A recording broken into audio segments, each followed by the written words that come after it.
In this video, we will continue our investigation of how to determine the moment of inertia of sections, which are comprised of more than just a simple rectangle or triangle or circle, and really using the parallel axis theorem to do that. So we're going to investigate with this regular hexagon here, which has a side length of 25 millimeters.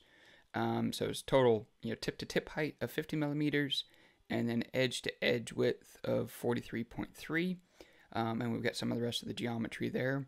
Obviously, given that it's a symmetrical section, the centroid is going to be located at 25 millimeters up from the tip where O is located. And so in order to find the moment of inertia of this, we really need to break it down into a few different elements. And so we can kind of see that there's rectangles and triangles which compose the section. So you can think, well, there's kind of a rectangle here, and there's two triangles, top and bottom. So if we're going to use the parallel axis theorem, we probably need to know what the moment of inertia is of a rectangle and a triangle. And I have those written out here, where a rectangle is, of course, 1/12, the base times the height cubed, where the height is the orthogonal distance from the axis which you're rotating. And a triangle is 1/36, base times the height cubed, where again the height is the orthogonal distance to the axis which you're rotating about of the centroid of this element. So in order to work this out, we need to use the parallel axis theorem.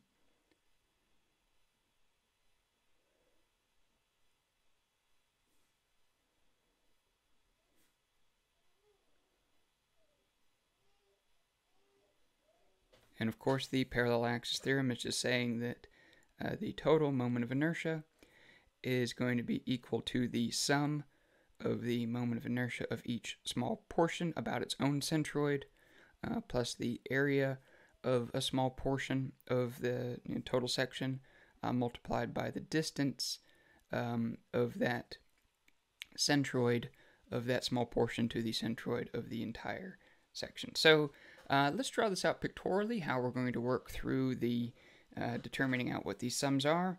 Then we can write it out in words, then we can write it out in numbers, and then solve it. So the first thing we want to do is, we probably want to find out what the moment of inertia is of this rectangle here. So we would have some rectangle. And obviously it's got the triangular pieces either side of it. Well, that rectangle is going to have some area of the rectangle. It has its own moment of inertia about its own centroidal axis, I of the rectangle, and its distance of its centroid to the centroid of the entire section is going to be equal to 0, because, well, we know the centroid of a rectangle is right in its middle, and if that rectangle is centered right on the section, well, the distance between the centroid and that centroid is equal to 0.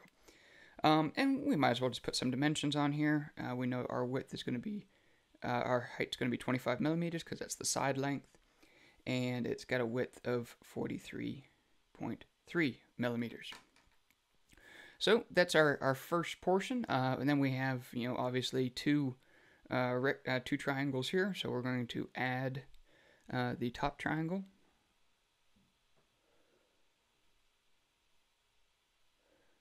And we'll just dash in the rest of the section there. And obviously there's the centroid of the entire section and the moment of inertia that we're going to be rotating about.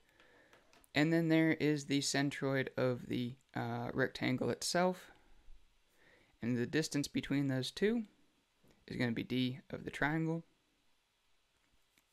Obviously, this section has its own area. It exists, so it's got an area. So we've got area of the triangle. And it has a moment of inertia, I of the triangle, about its own axes here.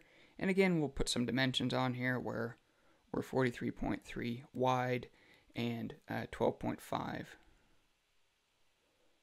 tall.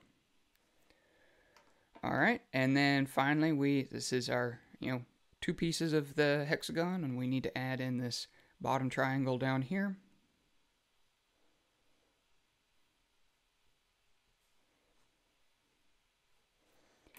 And, similar to the top triangle, because we have a symmetric section, it's going to have some centroid here, and there'll be a distance d. This is going to be, at h over 3, plus, whatever distance we have here. The total height of this little triangle is going to be 12.5 with a width of 43.3 millimeters. It too has some area of the triangle, and about its centroidal axis it has some eye triangle. Because we have a symmetric section, this and this are going to be equal to each other. So that's pictorially how we're going to solve this and how we're applying the parallel axis theorem here. I'm going to go ahead and underline the parallel axis theorem for you. So now we have it pictorially. Let's just write it out in words, and then we can solve the thing. So our moment of inertia about the x-axis, the x-axis axis of the entire centroid, is simply going to be the moment of inertia of the rectangle plus the area of the rectangle multiplied by the distance of the rectangle to the centroid of the entire section squared, plus the moment of area of the triangle plus the area of the triangle times the distance of the centroid of the triangle to the centroid of the entire section squared. And similarly too, it's going to be equal for that bottom triangular portion of the section.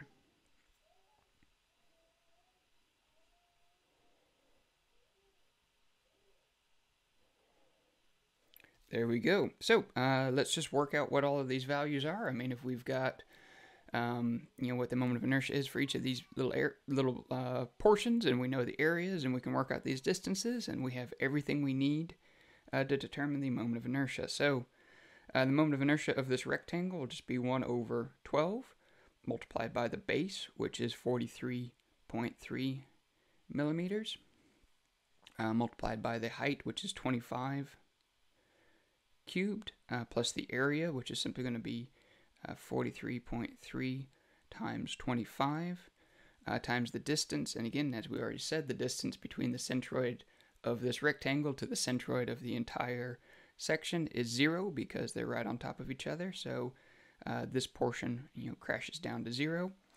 Then we're going to multiply by the moment of inertia of the top triangle, which is just going to be 1 over 36 times the base, which is 43.3 millimeters, times the height, which is 12.5, cubed.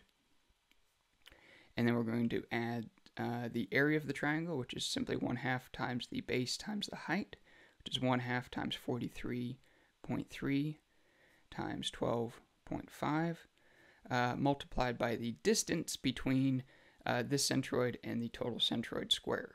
Well, we know the distance from the centroid of the triangle to its base is going to be h over 3, so that's the same as 12.5 over 3, plus half the height of the rectangle, which is 25 divided by 2. And that value is squared. And then let's add in the other triangle, plus 1 over 36 times 43.3 times 12.5 to the third. And again, this is just symmetric, so they're equivalent, plus 1 over 2 times 43.3 times 12.5 times 12.5 over 3 plus 25 over 2 squared. And we can go ahead and label some of this just for the benefit of reviewing this. Again, this is the eye of the rectangle. That's the area of the rectangle. This is D of the rectangle, eye of the triangle, area of the triangle, D of the triangle, and then similarly down here, I of the triangle,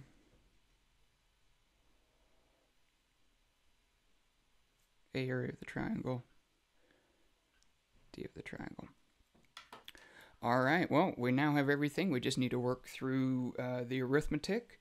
And so that means that we have Ixx equals, that goes to 0. This 1/12, 43.3 times 25 to the third. If we work that out, we get 56,380 plus 0.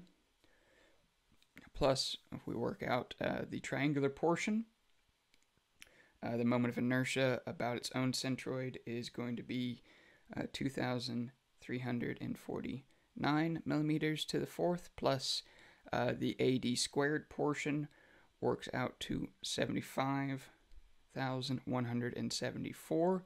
So you can see right away that the contribution of the moment of inertia of this little piece spinning about its own axis doesn't really provide a lot. It's this total area and the distance away from the centroid, which is really what's contributing to the moment of inertia of the cross-section from this triangular portion.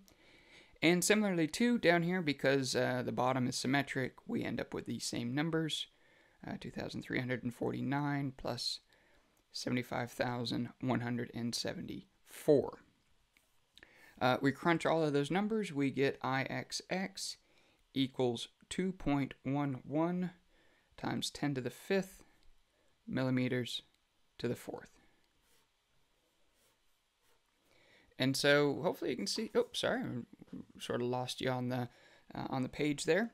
So hopefully you can see that this is simply, to apply the parallel axis theorem to this, we just break everything down into rectangles and triangles, and then it's really just a matter of working out what the moment of inertias and the areas are about their own centroids of these small pieces.